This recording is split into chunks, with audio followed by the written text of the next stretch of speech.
द्वादश लिंगाख्य पाशुपाश विमोक्षण व्रत वर्णन।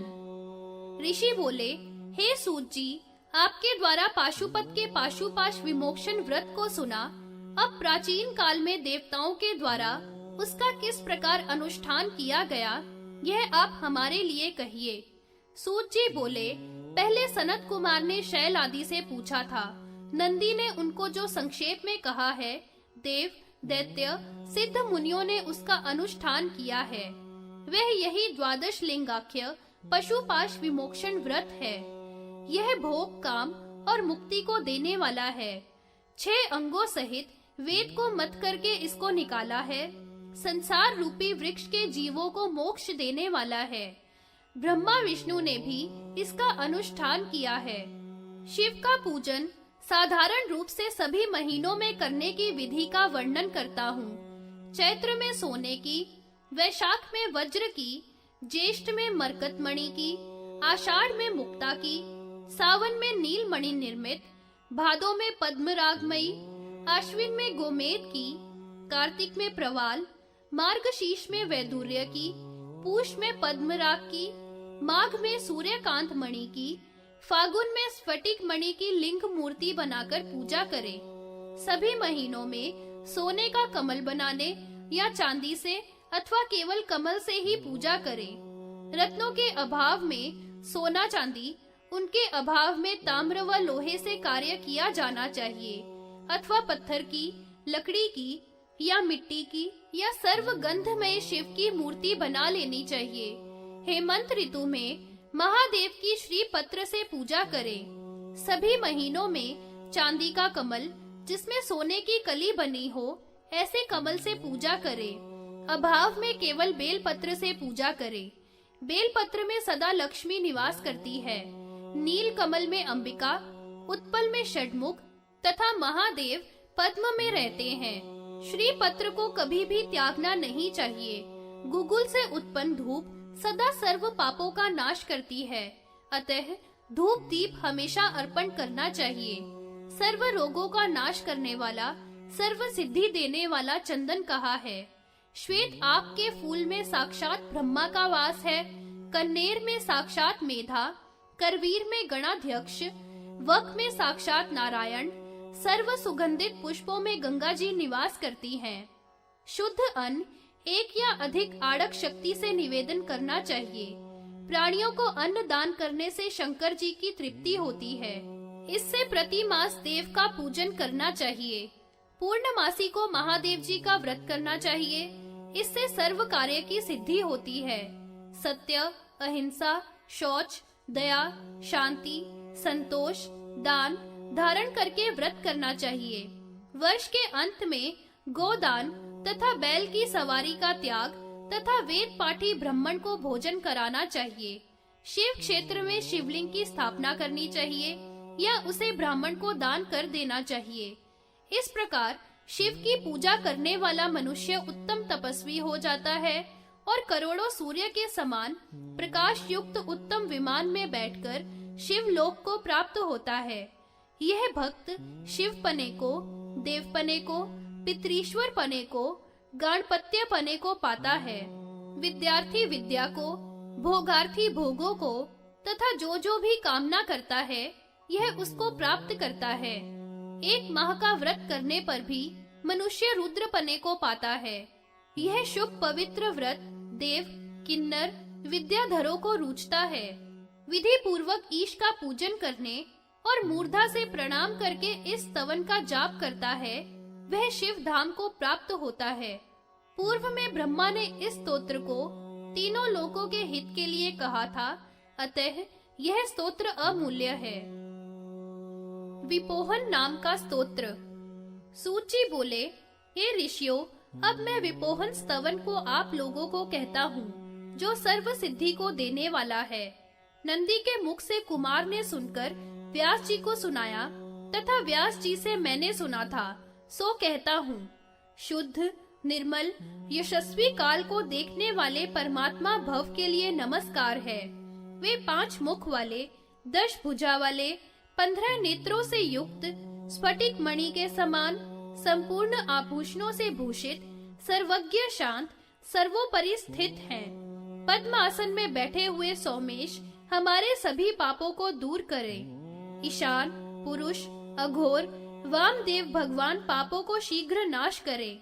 अनंत, सर्व विद्याओं के ईश्वर, सर्वज्ञ, सब देने वाले, ध्यान निष्ठ शिवजी मेरे पापों को दूर करें। सूक्ष्म, सुर और असुरों के ईश्वर, विश्वेश ध्यान में संपन्न शिवजी मेरे पापों को दूर करें। शिवोत्तम, महापूज्य, ध्यान परायण, सर्वज्ञ, सर्वत और शांत मेरे पापों को दूर करें। एकाक्ष, ईश, शिवा अर्चन परायण, शिव ध्यान संपन्न महाराज मेरे पापों को दूर करें। त्रिमूर्ति, ईश, शिव भक्त प्रबोधक, शिव ध्यान संपन्न मेरे पापों को दूर करे इत्यादि। इस विपोहन स्तोत्र को जो भक्ति पूर्वक जपता है अथवा सुनता है, वह सब पापों को त्याग कर रुद्र लोक को प्राप्त होता है। कन्या की कामना करने वाला कन्या को प्राप्त करता है, विद्यार्थी विद्या प्राप्त करता है, धन की कामना करने वाला धन प्राप्त करता है। इसको सुनने वाले को वात, पित्त, कफ की बीमारी नहीं होती। इस स्तोत्र को जपने से सब तीर्थों और दानों का जो फल है वह प्राप्त हो जाता है। गौ घाती, ब्रह्म हत्यारा, शरणागत घाती, मित्र द्रोही, माता पिता का हत्यारा भी सब पापों को त्याग कर शिवलोक में पूजनीय होता है। शिव व्रतों का वर्णन। ऋषि कहने लगे, हे सूत जी, पवित्र विपोहन स्तोत्र को हमने सुना, अब प्रसंग व लिंग दोनों को हमसे कहिए।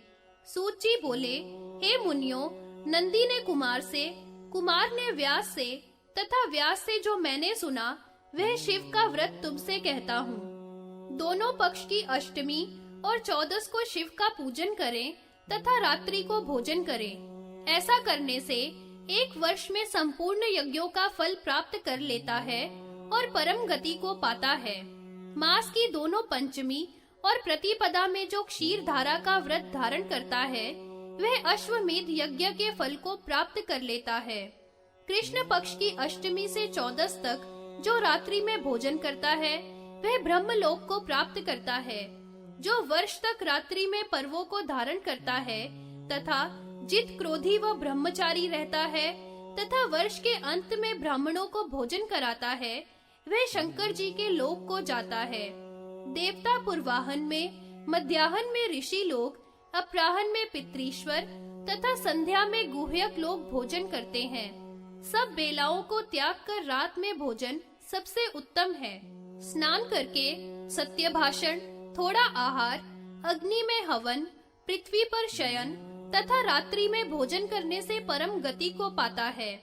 अब मैं प्रत्येक मास का व्रत कहूँगा, जो धर्म, अर्थ, काम, मोक्षदायक तथा सब पापों से मुक्त करने वाला है। पौष में शिव का पूजन करके रात्रि में जो भोजन करता है, वह सत्यवादी और जितेंद्रिय रहता है। जो दोनों पक्ष की अष्टमी का उपवास करता है, भूमि में शयन करता है, पूर्णमासी को घृतादिक से शिव को स्नान कराकर शिव का पूजन करता है, खीर, घी आदि से ब्राह्मणों को भोजन कराकर जो गौ का दान करता है, वह वन ही लोक जाता है।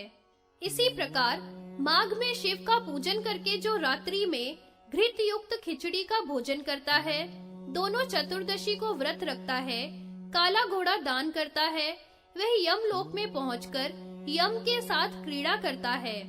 फाल्गुन के महीने में समान घृत दूध से रात में जो भोजन करता है तथा 14 और 8 को उपवास करता है, ऐसा शिव भक्त ताम्र वर्ण की गौ का जोड़ा ब्राह्मणों को भोजन कराकर दान करता है, वह चंद्र लोक जाता है।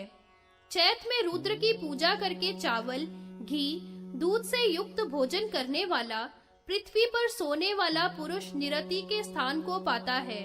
उसे पूर्णमासी में शिव का पूजन करके सफेद गौ का जोड़ा दान करना चाहिए।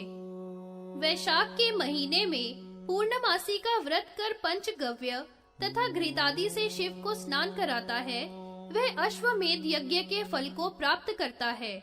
ज्येष्ठ के महीने में देवेश की पूजा कर रात्रि में भोजन करता है। धूम्र वर्ण को गौ ब्राह्मण की सेवा में रहता है। धूम्र वर्ण को मिथुन का दान करता है। पूर्णमासी का व्रत करता है वह वायु लोक में निवास करता है।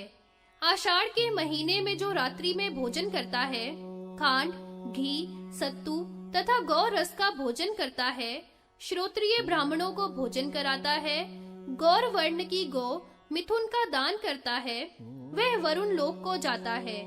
श्रावण में शिव पूजा में परायण जो रात्रि को भोजन करता है, पूर्णमासी को घृतादिक से पूजा करके श्रोत्रिय ब्राह्मण को भोजन कराता है तथा आगे के पैर सफेद हो ऐसी पौंड्र गो मिथुन का दान करता है, वह वायु के समान सर्वत्र विचरण करता है तथा वायु के सायुज्य को प्राप्त करता है। भाद्रपद में जो रात्रि को भोजन करता है तथा वृक्ष की मूल में स्थित हवन के शेष भाग का भोजन करता है, वेदांग पारंगत ब्राह्मणों को भोजन कराता है, नील कंधा वाले बैल तथा गौ का दान करता है, वह यक्ष लोक में यक्षों का राजा बनता है। आश्विन के माह में शंकर का यथावत पूजन कर जो ब्राह्मण को भोजन कराता है, नील वर्ण का बैल तथा गौ को दान करने वाला मनुष्य ईशान लोक को प्राप्त होता है।